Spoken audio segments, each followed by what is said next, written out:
Bem, depois dessa massagem na autoestima nacional, que já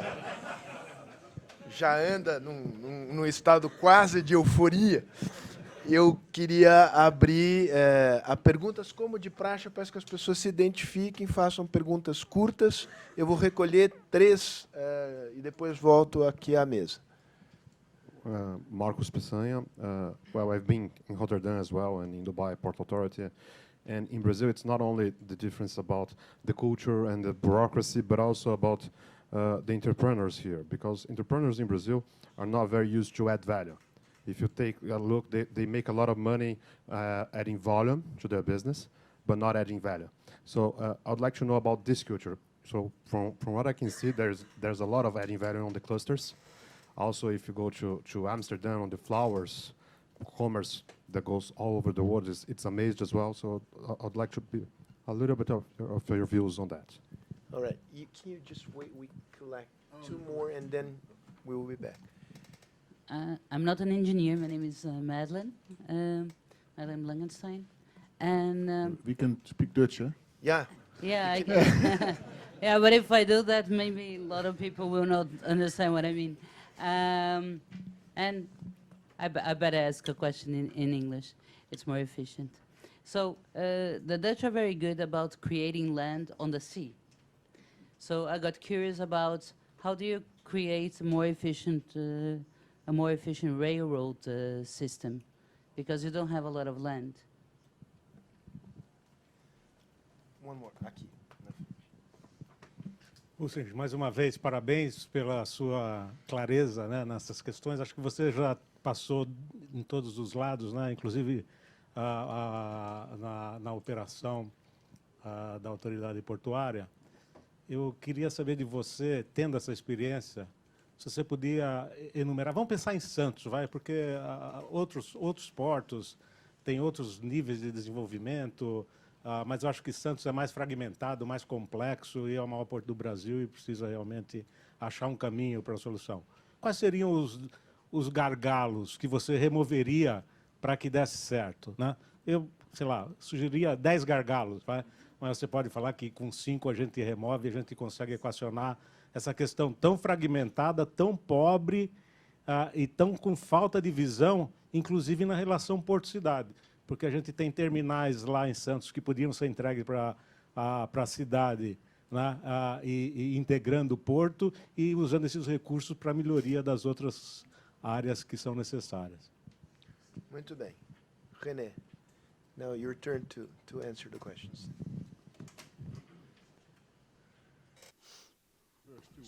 Primeira, as duas, né? As duas primeiras, né? A terceira é para ele. A primeira foi sobre agregar valor quanto ao aspecto da cultura. Primeiro, eu gostaria de falar que o que eu admiro no Brasil é a maneira que vocês procuram oportunidades. Vocês têm sempre tantas oportunidades à mão e muitas opções que se poderiam fazer. Eu admiro que vocês desenvolvem muito mais nessa direção do que mesmo nós. Eu acho que é parte da cultura europeia que nós sempre temos que nos preparar para os novos tempos, porque nós temos na Europa novos tempos que nós temos que enfrentar, e isso está nos tocando. Durante o tempo de verão, por exemplo, nós preparamos para o inverno, e, digamos, lá é necessário. Se você não fizer isso, você não pode sobreviver. E vocês aqui têm oportunidades de hoje e de amanhã, porque vocês têm um tempo magnífico aqui, climaticamente falando, o país. Aqui é o país do futuro. Nós sempre fomos o país do futuro. Estamos sempre no futuro, sempre pensando. Vocês sempre consideram que vão ter um futuro melhor. Nós vamos sobreviver. Nós lá temos que pensar no inverno como é que nós vamos sobreviver.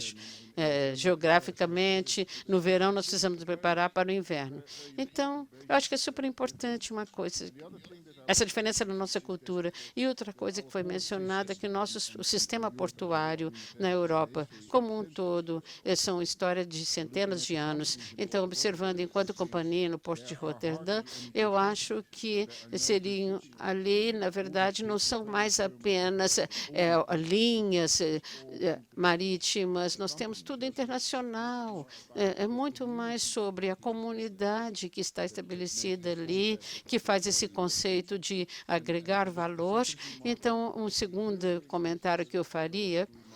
E agora, um terceiro comentário. No sistema europeu, você colocou um exemplo muito bom, com muita clareza, digamos, em toda a Holanda, no governo holandês, todos os institutos e as universidades, as companhias, no Porto de Roterdã, nós estamos focados sempre no desenvolvimento portuário, na logística. É isso que nós somos bons, não apenas nas últimas décadas, mas por anos e anos, centenas de anos. Os desenvolvimentos de Roterdã, sem dúvida, como é que eu vou explicar? O desenvolvimento do porto é focado no porto em si, mas também você também está focado e considerando autoridades governamentais, o processo de permissões, etc., licenciamentos, como você já debateu, toda a infraestrutura e também rodoviário, ferroviário, tem que estar na perspectiva também, tem que estar focado no desenvolvimento portuário e melhoramento da infraestrutura. É o terceiro comentário que eu gostaria de fazer. Eu acho que eu respondi, não? Esses são os pontos mais importantes. Quanto à parte ferroviária, eu comecei com a parte de reabilitação de terreno. Nós temos, então, 67 metros abaixo da linha do mar. Então, nós temos, sem dúvida, um dique, e a partir daquele dique você olha o rio, que é dessa altura, e é onde eu moro, fica menos 6,7 metros abaixo. O que nós fazemos na Holanda, nós somos já acostumados a fazer, a levantar a terra e colocar, nós temos que nos defender das enchentes. Então, a toda a parte ocidental, metade da Holanda seria, então, abaixo do nível do mar, e nós temos diques, e nós temos moinhos e todos os sistemas para prevenir que o mar venha para cima de nós. E quanto à parte terrestre, Holanda é considerado, nós somos um país pequeno, sem dúvida, mas para dar uma ideia, eu acho que quantas pessoas moram em São Paulo? Quanto é? 14 milhões? 20 milhões, não? Então, na Holanda toda, nós temos 17 milhões. Então, sem dúvida, lá tem espaço. Nós, na verdade, não temos tanto espaço assim. Nós até, comparando com o Brasil, comparando com Jacarta, Indonésia, você sabe como é que é uma área com muita gente. Vocês temos espaço, mas nós temos a oportunidade também de construir uma infraestrutura muito boa. O desafio maior quanto à rodovia, com o transporte comercial também, é normalmente construir uma cadeia eficiente, porque em cada corrente muitas partes são envolvidas, são necessárias a fazer com que as coisas funcionem e otimizar. Isso, sem dúvida, é um desafio. Infraestrutura é sempre, nessas modalidades, um desafio. Até antes de responder, só duas informações. Ele falou que estava abaixo do nível do mar. 70% do PIB da Holanda é produzido abaixo do nível do mar, né? Por isso que eu digo que é uma coisa assim, notável. E essa questão do espelho, eu digo o seguinte, eu fiz há uns 3 anos um trabalho, e eu posso hoje dizer que portos, nos dias atuais, se desenvolvem sobre o espelho d'água, não mais sobre terra. Ou seja, essa experiência de Roterdã é assim que está desenvolvendo os portos da Finlândia, os portos da Índia, da China, enfim, Porto hoje se desenvolve sob espelho d'água. Pronto, Marseille, essa é a coisa. Só que em Recife trouxeram os tubarões, né? Não, mas, bom, aí é uma outra questão a discutir, mas eu digo, essa é hoje a regra geral. Só para entender, Bom, desenvolve quer dizer, você vai aterrando, esta é a ideia? você vai ocupando, porque isso chama land reclamation, não obrigatoriamente aterrar, porque hoje você tem tecnologias, né, por exemplo, a bobble deck, onde você tem grandes lajes que a água circula lá por baixo, tá certo? Você não precisa aterrar obrigatoriamente, mas você é sobre o espelho d'água. Em breve, Santos vai ficar assim, o espelho d'água. É. Não, eu fiz um levantamento de 85 projetos mundiais de desenvolvimento grandes. Hoje, a regra geral, eu diria essa. Mas vamos voltar aqui ao caso de Santos. Eu diria que o Santos é o maior, é um ponto, mas é apenas um caso particular.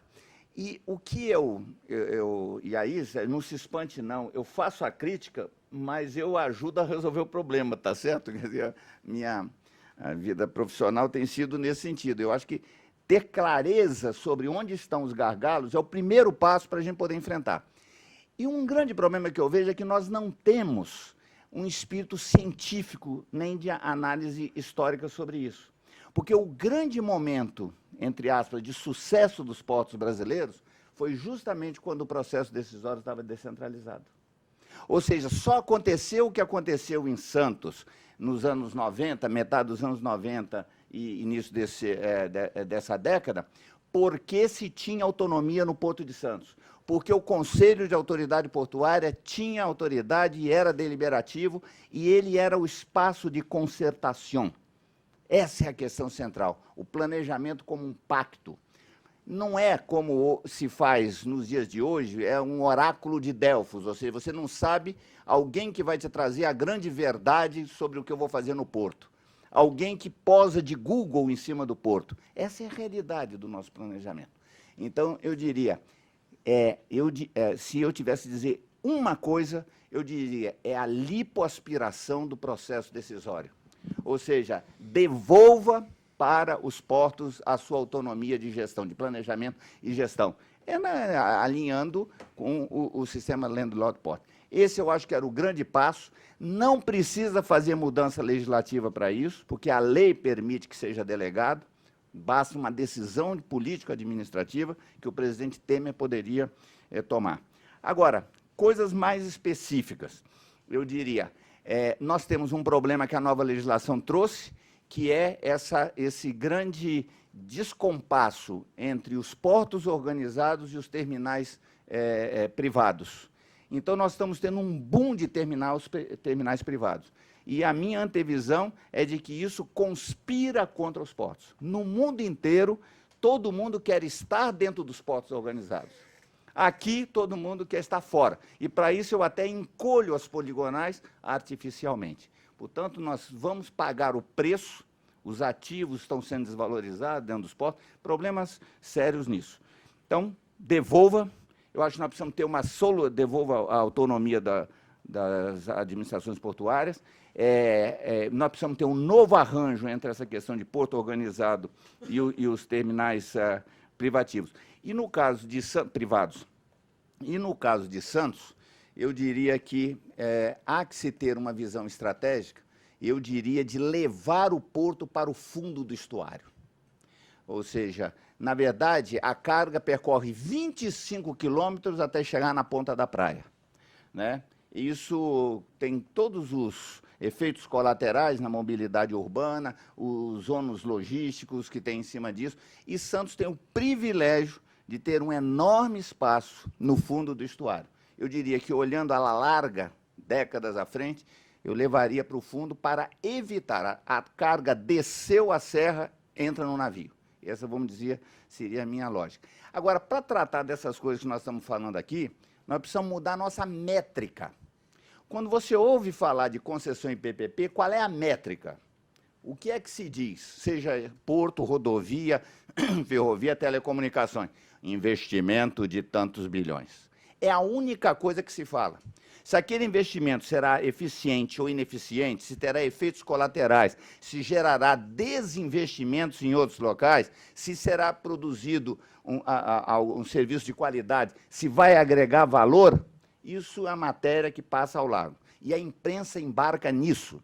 Ou seja, a única coisa que se fala e se mede qualquer projeto é pelo investimento. É claro que tem que fazer investimento, mas nós precisamos discutir a funcionalidade, as aplicações e os resultados desses investimentos. Então, nós precisamos também mudar a métrica. Então, são o que eu faria. A questão das cargas próximas do fundo do estuário implica volume de dragagem brutal, porque ali nós temos um calado de 12 metros, ou 10 metros. Né? O Porto Com de áreas Santos, muito em contaminadas. 1830, tinha 6 pés em frente à alfândega. Todo o estuário de Santos, ele é mão do homem. Tudo que foi feito ali nesses 2 séculos foi feito com dragagem. Por isso que a margem esquerda fica à direita e a margem direita fica à esquerda, porque aquilo era um rio e virou o estuário. Então, dragar não é problema, até porque a geologia de Santos é frágil, o que é uma coisa positiva a essa altura.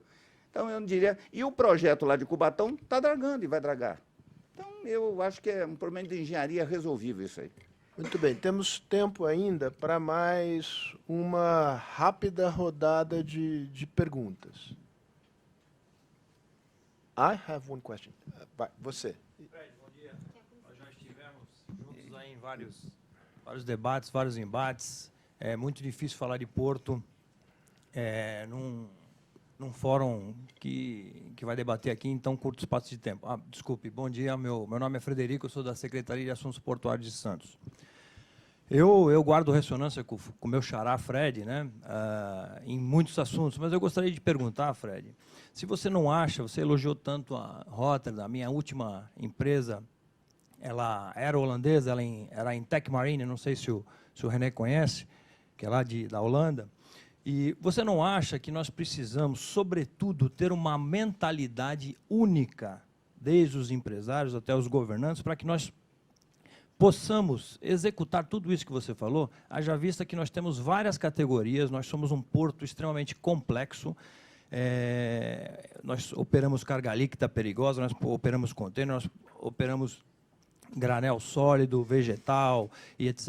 Você não acha que nós precisaríamos ter, sobretudo, uma mentalidade única, enxergando o Porto de Santos como realmente um desenvolvedor e fomentador da economia do nosso país? Eu vou fazer a última pergunta, a pergunta para o René. Você mencionou que as companhias chinesas estão investindo em infraestrutura e na Grécia, em outros países, na parte leste da Europa. Eu acho que esses investimentos estão ligados ao One Belt, One Road, que é um projeto que os chineses estão fazendo. Você acha que o desenvolvimento desse projeto seria uma ameaça para o Porto de Roterdã?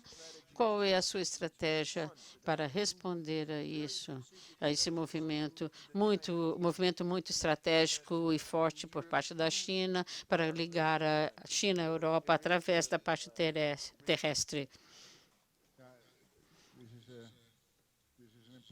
É uma pergunta muito importante. E, digamos, o futuro da outra apresentação, para você fazer outro dia, tem tanta coisa, eu vou ficar até amanhã falando, mas a primeira coisa para apresentar, One Belt, One Road não é um projeto, é muito mais uma iniciativa por parte dos chineses focados em estabelecer uma nova cultura, seria então um anel, uma rodovia para pegar uma relação entre a China e até o Oriente Médio, né, digamos, do Oriente Médio até a Europa, e relacionado também à parte sudoeste da Índia, da Ásia, desculpe, não é questão do só projeto, é um conceito que está tentando, que é muito mais ligar a China e os diferentes países à parte leste da Europa e também juntando a parte da Ásia. É um desafio, mas é também uma oportunidade, porque nos dias de hoje o Porto de Roterdã é o maior fora da China, porque nós chamamos de um porto chinês de tanto movimento chinês que tem lá. Digamos, fora da China, o maior porto para a China é o Roterdã. Então, nós nos vemos como o começo ou o final desse cinturão, né, dentro dessa iniciativa. E queríamos dizer que as coisas mudam com o tempo, não? Então, digamos que haverá mudanças. E como você lida com essas mudanças? Como é que você tenta fazer essas mudanças, transformando-as em oportunidades para si? Coloquemos, nós estamos investindo, colaborando com as partes todas, tanto de trem quanto de rodovia, quanto estudando os planejamentos. Você tem que ver como é que é o continente, como é que é a Ásia, como é que é o movimento da China, que está saindo da parte da costa, da parte leste para a parte do oeste. Então, através de toda a China, isso vai trazer também para a rota continental, seria, sem dúvida, vai trazer uma proximidade com a Europa. Sem dúvida, você vai ver por onde vai circular, 2.000 quilômetros para a parte do mar. Então, sem dúvida, a carga de alto valor normalmente não virá por trem, então você vai ter que fazer investimentos na parte rodoviária, colaborando juntamente com outros portos na Europa, e para milhares de desenvolvimentos que nós estamos vendo ali, estamos observando que é necessário estabelecer a cadeia de suprimento melhor, mais eficaz para as indústrias através da área do Mediterrâneo, que pode ser possível, mas aí no final nós temos que ter também, então, agregar valor para a indústria e para a cadeia de suprimentos, então, para a economia europeia. Isso é uma coisa boa, mas, sem dúvida, nós temos que nos posicionar na parte noroeste do porto, que nós estamos fazendo exatamente o mesmo, são portos mais eficientes, então, a necessidade de passar através do Mediterrâneo para os grandes navios, passando para Roterdã, nós ainda temos grande concorrência e nós estamos muito bem posicionados, mas nós temos que nos preparar também para o que nós queremos fazer na casa da área do Mediterrâneo. E também, como você falou sobre o alinhamento político, aqueles que desenvolvem, aqueles que fazem as políticas e tomam as decisões, todas essas partes são super importantes. Há uma questão muito grande com a União Europeia, por exemplo, um desafio político também para a Europa. Obrigado. Frederico, essa pergunta talvez fosse mais própria até para o Sérgio Fausto, ou seja, como as pessoas mudam suas mentalidades ou como uma cultura é mudada. Esse é um tema bastante mais complexo e nem tem a ver com... Já que você me permite uma parte, Vossa Excelência me permite uma parte, aí eu lembro a famosa frase do Nelson Rodrigues, né, que o subdesenvolvimento não se improvisa, é uma obra de séculos. Agora, eu, quando vejo essas experiências tipo Roterdã e tudo, eu tomo como uma referência, tá certo? Como um benchmark, até uma utopia, nós poderíamos dizer. Mas nós precisamos estar com o pé no chão e saber onde é que nós estamos pisando. Ou seja, quais são as nossas instituições, qual é a nossa cultura, como é que é o nosso comportamento. E nós somos um país jovem, tá certo? E muito mais jovem que a Holanda, muito mais jovem que a Europa, nós somos muito mais miscigenados. Enfim, há vários aspectos que nós precisamos tomar em consideração. Portanto, eu sou paciente desse ponto de vista. O que eu acho é que nós precisamos ter rumo nas coisas. E esse é o drama, porque nós já fomos capazes de fazer transformações. Ou seja, nós temos história de transformações. Não vi. Recomendou novamente a redução do canal do Porto. Então, você observa isso? Nós estamos trabalhando num sentido com outra estrutura, trabalhando num outro sentido. Não há como se crescer um porto ou uma atividade econômica portuária que desenvolve trabalhador, ferrovia, hidrovia, rodovia, empresariado. 2/3 hoje da cidade de Santos, a atividade econômica é baseada na estrutura portuária. E quando nós, cidades, enxergamos estrutura portuária, não enxergamos só o container saindo do navio e indo para o pátio. Despachante aduaneiro, agência de navegação, toda essa estrutura conexa. Por isso que nós precisamos, e hoje o município tenta reverberar, tem a missão de reverberar isso, que é enxergar o Porto de Santos realmente como um polo de desenvolvimento econômico. Você veja, por isso que nós defendemos a municipalização. Talvez a palavra mentalidade não seja exatamente o que nós estamos pensando. Nós precisamos ter uma concertação em direção ao objetivo. E o que me anima, tá certo? Para não terminar nessa, como o Sérgio estava preocupado no baixo astral, eu diria o seguinte: Santos já fez. Santos fez. Eu me lembro que em agosto de 95, quando eu cheguei no Porto de Santos, tinha uma série de entrevistas do Eliezer Batista, o decano da logística brasileira, uma série de reportagens, de entrevista com ele, onde ele dizia que Santos era uma favela irrecuperável. Essa era o olho da matéria. E nesse período de 20 anos, Santos saiu de 34 milhões de toneladas em 1994 e está hoje com 114. Teve a profunda transformação tecnológica que teve lá. Os custos caíram para 1/3. Não é caiu 1/3, caiu para 1/3. Ou seja, brutalmente, a produtividade cresceu 10, 15 vezes. Ou seja, houve uma revolução portuária no porto. O problema de Santos hoje não está exatamente no cais. O problema de Santos hoje está no acesso, nas relações com a cidade, na interação com a indústria e os serviços. Então, é o problema do acesso. Santos é uma logística sincopada, é como o teclado do piano, tá certo? Navega bem e entra mal, tá certo? Atraca bem e sai mal, sobe a serra bem e tem que cruzar a cidade. Essa logística desconexa, que é tudo o oposto do que nós ouvimos de Roterdã, nós precisamos dar um tratamento. E eu acho que nós temos uma questão de método nisso. Nós temos um problema de método no nosso planejamento. Enquanto o planejamento fosse voltado só para o plano e não para o processo, porque a revolução em Santos aconteceu nesse final da década de 90, porque a comunidade se envolveu em torno de um objetivo comum. Então, o que me traz esperança é de que já ocorreu. Então, essa transformação que você fala, eu acho que se nós realinharmos, ela é possível. E esse é o grande desafio que a gente tem. Queria passar a palavra para a consideração final do René, deixar uma sugestão. Acho que uma maneira de modernizar o Poço de Santos seria transformar a Vila Belmiro numa parte do porto, né? Uma utilidade mais nobre para a Vila Belmiro. E eu tenho certeza que o Eugênio, que é conselheiro do Santos Futebol Clube, me apoia. Não é? Não é? René, suas considerações finais.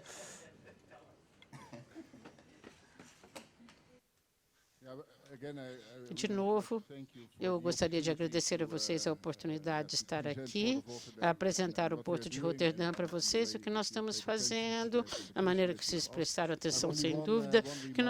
Um comentário que é importante para terminar essa sessão, se seria uma necessidade de combinar as qualidades específicas de ambas as nossas culturas, se pudéssemos unir-nos e confiar que vocês estão procurando oportunidades e nós podemos combinar a nossa ajuda nesse sentido. Nós temos, então, um poder muito importante. Vocês teriam mais eficiência tanto para o Brasil quanto para a Holanda. E muito obrigado pela sua atenção.